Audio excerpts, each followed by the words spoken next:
Hello guys and welcome back to another player ratings. The game was 2 days ago and I was meant to film this yesterday, but you know what, I was like, you know what, I need a break. I need like a mental break, so I didn't film it. Like I didn't really think about it. I kind of already sort of in my head thought about what player ratings I was going to give to the players, but I didn't actually want to film it because, you know, as I said, needed that break, needed that mental break, and I had that break. But I'm here to give my play ratings for the Arsenal game, which ended Arsenal 3, Tottenham 1 at the Emirates. And let's just say our performance was terrible. Most of the players didn't even turn up. Like, some of the players turned up and they performed okay, you know. But, you know, the performance was, you know, dreadful. And you expect more from a North London derby. Like, you expect, oh, we're playing our, like, or say one of our direct rivals, and you're not turning up. Like, why is that? I don't know. I'm just gonna get into the play ratings and we can, like, discuss the game throughout. But be sure to let me know whether you agree with my play ratings or if you have different play ratings, and let me know what they are down below in the comments. Starting off in goal, we have Lloris. I gave Lloris a 6. He couldn't have done anything about the 3 goals we conceded. The only negative thing about his performance was his distribution. Kicking the ball out for a throw-in for Arsenal multiple times. I feel like that was the backline put him under pressure quite a bit. When they kept passing backwards instead of going forwards. He did make a few good saves in the second half, which kept the scoreline down. Overall, it was a bit of an average display, but it couldn't really done much more about the goals. So I don't put blame on him for that. And in a way, I do kind of feel sorry for Lloris because there wasn't really much he could have done. You know what I mean? Because the defence wasn't really defending, the midfield weren't really, you know, basically there was no midfield. So he was basically, just like left by himself, kind of, in a way, because he wasn't being protected whatsoever by the back four or whatever. Like, there was no protection whatsoever. So I do really feel sorry for Lloris, and I feel like the 3 games we've lost, he hasn't deserved to lose them, and he hasn't deserved to concede 3 goals 3 games in a row. You know what I mean? So moving on to Tanganga, I gave him a 4. He didn't really offer much going forward, and he was caught way too far up the pitch for their Arsenal second goal. Struggled to deal with the pace of their left back, which, you know, didn't really help that. And he was subbed at half time. He was energetic and aggressive, I will give him that. When he was like, you know, he tried defending, and that was occasionally, but not throughout the whole 45 minutes that he had. He did, however, look really uncomfortable at times, and overall it was just a very poor display. I do feel like it's a bit harsh that he got subbed, considering most of the team was just as bad, but he was then replaced by Emerson Sanchez, who I also gave a 4. Flat-footed for both of Arsenal's first 2 goals, also guilty of ball watching for the first goal when he allowed Smith Rowe to run into the box unmarked. How he managed to run into the box unmarked, like no one's picking up, no one's going to him, do you know what I mean? It just, I don't know what was going on at that point. Like, it was like a whole team forgot how to defend, and I just don't get it. Like, I don't get it. Like, I was watching my watch along, like I was sitting there watching the game, and I'm just like, it was so easy. Like, you're never going to see a more easier goal scored than that first one. He did look shaky when he had players running at him. It was definitely a poor display, showing him why he's not good enough for us at centre-back. And inconsistency is a problem because he had those first 3 good games, and then he's just gone back to his old Sanchez self. I don't know what it is. Confidence, I don't know. I don't know what happened, but he's just gone back to how he was previously. And he did so well those first 3 games, and now it's just back to old Sanchez, which is just frustrating. On to Reguilon, who I actually gave a 5. He didn't really link up with the midfield well. I mean, saying that, there wasn't really much midfield to link up with. How they did do the right thing is showing Saka down the line for the opening goal, but he failed to prevent his cross. He didn't really do much to stop Saka running past him. Didn't even try, really. All of a sudden, he's just behind and he's running, and he's just like, you know, he's not really doing anything. He wasn't able to offer much going forward until managing to pull one back when scoring to Son, who scored confidently, but it did come a little too late. So it was a bit of an average to play from regular. Needs to improve massively. Now moving on to Dyer, who I gave a 4. He had a similar performance to Sanchez for me. Looked scared at Arsenal pace and attack. Every time he got the ball, he would ping it forwards. Not really looking for anyone, you know, he would just boot it up the field. Like, what is the point? Like, what is the point?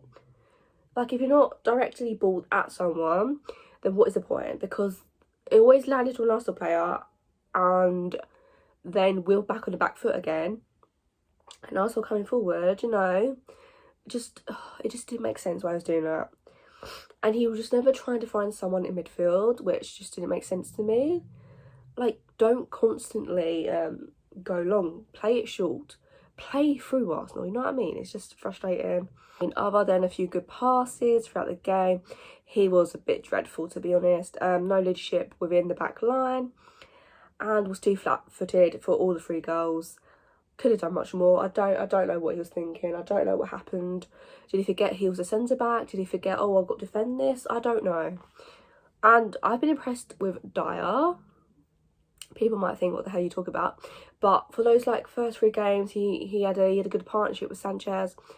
And I don't know if that's because we weren't so much under pressure because we were like pressing. But there was like no pressing throughout this game, so maybe that is sort of why there was no protection in front of him. But even so, like, even if the game is going really bad, like, you at least put effort in, you know what I mean? Højbjerg, I gave him a 6. In that first half, he lost the midfield battle, like, there's no doubt about that. I mean, he's usually full of tackles and interceptions, but this game he just looked slow, lacked the passing range, which could have helped the team move up the pitch. Skip coming on for the second half definitely helped Pierre more, getting more control of that midfield. But to be fair, the damage was already done and there wasn't really anything to salvage. Overall, it was a really disappointing display. I don't know what's going on with Højbjerg. Like, he's putting in these performances that I really like lackluster. And like last season, you saw for like majority of the season, he was like a leader on that pitch, and I even thought like he should be captain. Like, he has those qualities to be captain, but some of these performances are just not been good enough, and I don't know what it is. And Ndombele, I gave Ndombele a 5. He was sat far too deep in that first half. Didn't offer much protection for the defence, as I've mentioned, and he had 0 link-up play with the attack. He kept drifting out to the left too much, like obviously in seeker possession and that, but by doing that, he left Højbjerg even more exposed. Struggled to keep tabs with Dele and Højbjerg in that midfield, and obviously that was due to a fast start from Arsenal. Credit to Arsenal, they were a much better team than we were. Like, they were performing well, they were more up for it, which is honestly annoying to say, but it's true. He came off at 70-minute mark for a Hill. Overall, didn't offer much creativity,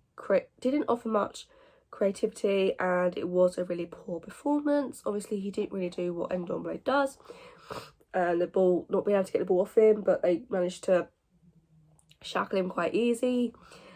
Like, our midfield was like non-existent because Højbjerg was basically near enough next to Dyer.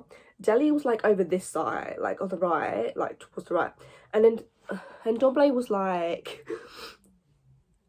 in line, well, maybe a bit further back, but really close, like Son and that. And I'm just thinking, like, he's so far over the left, so there's a massive hole in the midfield where Arsenal can just, you know, can just cut through us straight away because there's no players in there, which doesn't make sense to me. Like, how can you play football like that when you've got literally no midfield? Like, the midfield is where the game's won and lost, and if you've got no midfield, you ain't gonna win. Like, there's nothing there. But obviously, Skip coming on definitely helped. But yeah, that was really, really frustrating. And I keep seeing pictures of it and it just makes me even more annoyed. I'm just like, if that was the tactics, like, what is going on? Moving on to Lucas, I also gave a 6. Worked hard, attack. And in that first half, he seemed like he was the only player to never shy away from receiving the ball in dangerous areas, tried to trouble Arsenal's backline basically by himself. And he basically did it all game and never stopped trying to create something. He also saw a late effort tipped onto the crossbar by Ramsdale. I almost forgot his name then.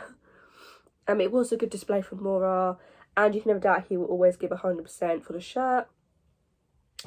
I also feel really sorry for him because he was like the only player trying like in that first half, and just nothing else. There was like no one else was doing anything, you know. And it's just so, I keep saying it, but so frustrating to see, and I'm just so fed up.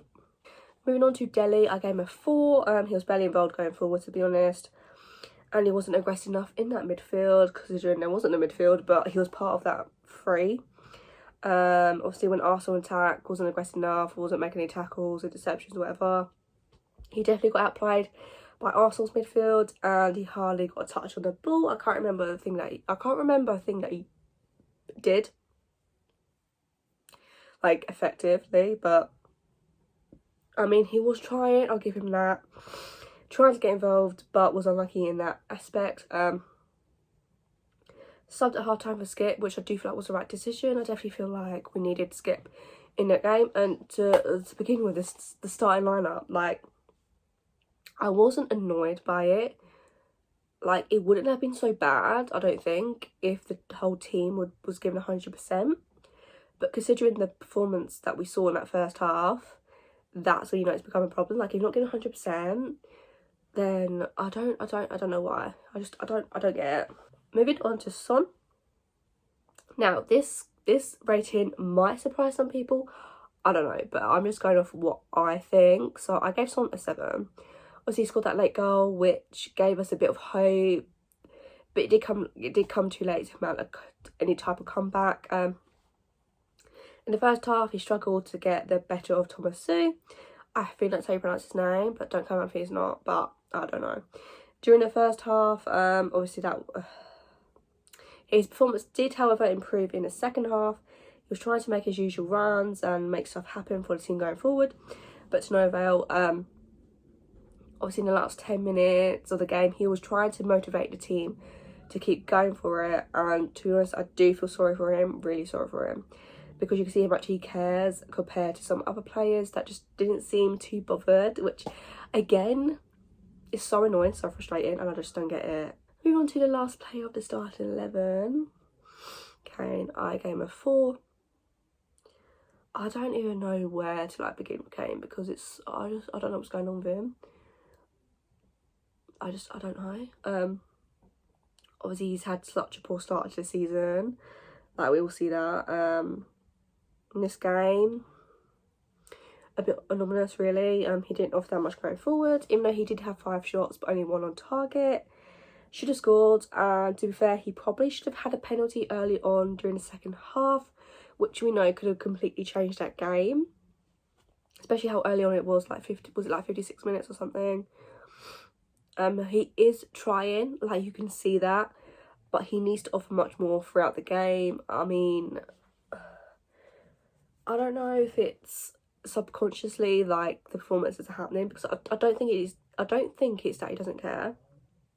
I don't think it's that, but obviously he doesn't want to be here, so maybe that's sort of subconsciously like coming through his performances, but I don't know. He would have been sold if Man City, you know, gave a better offer than they did, but I don't know. There was that one thing that happened during that first half. He lost the ball on the edge of Arsenal's box for their 3rd goal. However, I do give him credit for him running all the way back, making a challenge in the box. Even though it did lead to Saka scoring, he did try and make up for that mistake. I still don't know how he did it. It's just like he sort of just fell over. I'm just like, oh god. I just don't know. I know he's probably like frustrated, nothing's really happening. I mean, you could say lack of service. I mean, it was like a service, wasn't much service going on. But I don't know. With Kane, it's just such a hard thing to think about, because it's like, I don't know if we're ever gonna see like a season like last season or like seasons before where his numbers are like sky high. I just don't think we're gonna see that, and it's like I don't know. At this moment in time, unless things improve, I can't see it. And obviously there's things should he be dropped, should he be dropped. I personally, I would drop him if he's not performing, but who would you replace him with? Because obviously Bergwijn's injured, and for that Man City game we had a perfect lineup, so I don't know. Maybe once Bergwijn's fit. But let's move on to the subs. Skip, I gave a 7. Came on for Delhi, which was definitely the right decision. And we gained more control in the midfield. He was making tackles, winning the ball back. Something we definitely lacked in that first half. He was actually making forward passes. Was involved in the build-up to Son's goal. I think he passed the ball to Hill. I might be wrong, but I think it was him.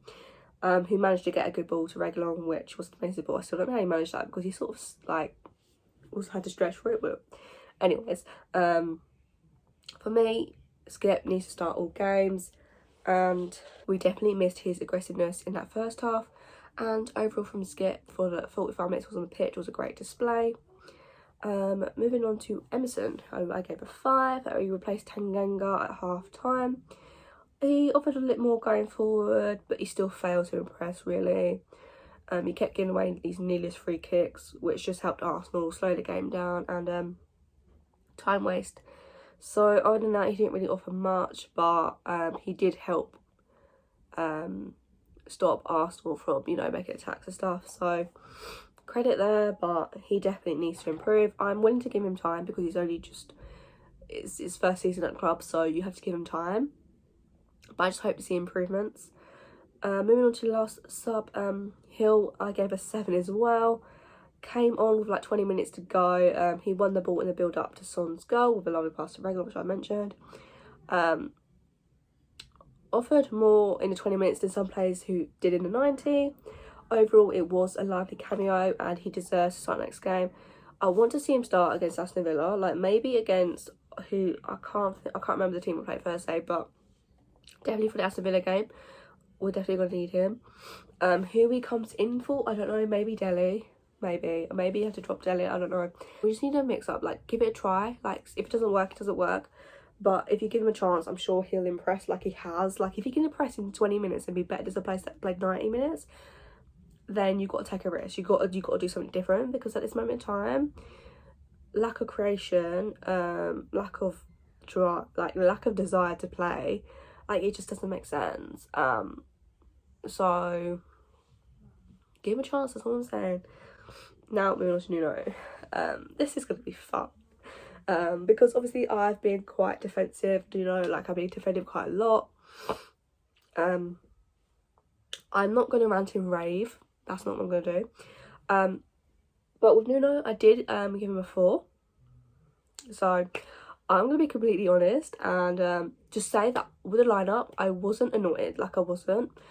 Yeah, I was talking, maybe Skip should have started, but I wasn't, angry about it like some people. And also with Dion Sanchez, with them starting as centre back again, I wasn't annoyed, because it's they had, when they played those first 3 games, they were really, really good together. So it was it wasn't, it just wasn't what's the word, in my head it made sense. Maybe he wants to return to that, which again makes sense. Obviously Romero did play well, and I did predict him to start, but what Nuno was trying to do with the centre-back pairing made sense. However, once the game started, we realised the setup was all wrong, definitely from the start. We were dominated by Arsenal, who looked more up for the game than we did, which is completely unacceptable in a North London derby. The players should already be motivated to play and play for the shirt, and they should already be motivated to win the game. Whose fault that is, I don't know, players, manager, maybe a bit of both. But the players should not need to be motivated by the manager to perform and turn up at North London derby, especially against Arsenal. I feel like Nuno should have made subs probably a bit earlier than he did. Everyone could see the team were struggling and needed to change things around. Definitely before we even conceded that first goal. However, I do give credit for the team improving the second half, even if it was really slightly. Something, he must have said something during that half time, talk or whatever, and it made the players perform a bit better. He definitely is under pressure at this moment in time, and I do hope he can turn things around. I'm not going to be one of those people that say Nuno out. I'm not going to be saying that. Even though at the moment it's looking likely that potentially maybe the board or whatever will, you know, decide, you know what, he's not working out, he's not the right man for the job, and sack him. The only problem is they have no replacement in mind, and they have no, they don't know who to replace him with. So my only worry is that they sack him and then Ryan Mason comes back in as interim, or, you know, if you're just gonna, if that happens, you might as well just give him the job permanently the first time round. You know what I mean? Like, it would have wasted all this time, all this managerial search, if he was like, you know what, you know, give it to Ryan Mason, because I don't even know. So I don't know. So I'm not gonna be like Nuno out, because that's not, I'm not, you know, I feel like he deserves time, and we know we're in a real building process, and it's not all gonna be sunshine and rainbows all the time. Obviously, like, the performance against Arsenal can be unacceptable. Nuno did get the tactics wrong, or like the game plan wasn't set for the right players or whatever, but I accept that he's taking responsibility for it, and I understand people are annoyed that the way it was set up was completely just wrong. But I'm not just going to turn into a Nuno out after one game. Like, I'm not going to do that. You might already be Nuno out after the loss to Crystal Palace, which for me didn't really make sense at the time. Like, after one loss, you're like, yeah, Nuno out. Even though you didn't take into consideration the injuries and stuff, but I've gone through it already. I'm not going to go through it all again. But there we have it, guys. Those are my thoughts and opinions, play ratings on Nuno and stuff, and the players. Be sure to let me know your play ratings down below. And if you agree with my ratings, if you don't agree with my ratings, just let me know. I'm going to be doing a live watch along as well for Thursday's game. So Wednesday predicted lineup, Thursday live watch along, and then my play ratings will be out Friday, or I'm going to have to get them out earlier, probably Friday. And then there'll be an Aston Villa predicted lineup out Saturday, a live watch along on Sunday, and then I'll try and get the play ratings out on Monday. So there's a lot of videos, so I'm going to be busy. But yeah, there we go, guys. I'm going to end this video here.